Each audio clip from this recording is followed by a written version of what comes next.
Dans Apocalypse 1.4, nous lisons de la part des sept esprits qui sont devant son trône. Et encore dans Apocalypse 3.1, voici ce que dit celui qui a les sept esprits de Dieu et les sept étoiles.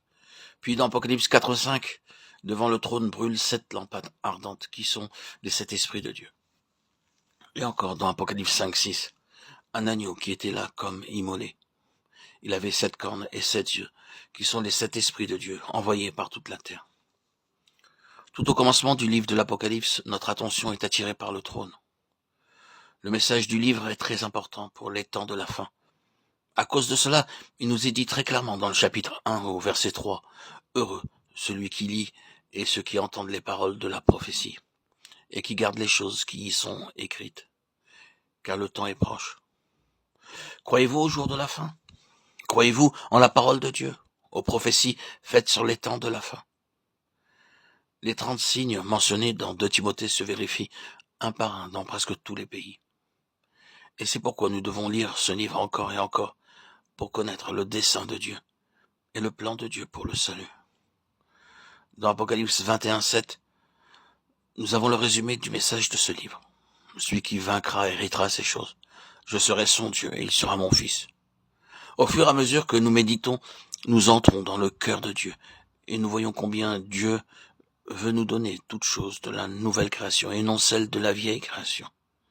Puis je vis un nouveau ciel et une nouvelle terre, car le premier ciel et la première terre avaient disparu et la mer n'était plus. Apocalypse 21.1. Toutes les choses de la nouvelle création nous ont été offertes par notre bien-aimé Sauveur. Non seulement il nous les a offertes, mais il nous dit comment vaincre. C'est pourquoi notre attention est attirée sur les 7 esprits cités au commencement du livre.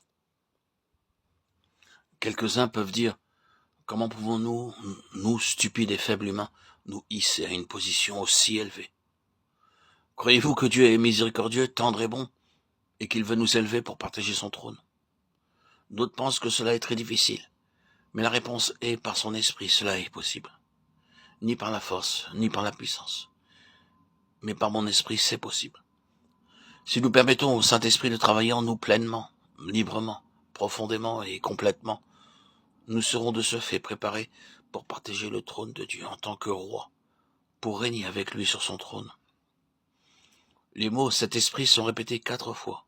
Apocalypse 1.4, 4.5, 3.1 et 5.6.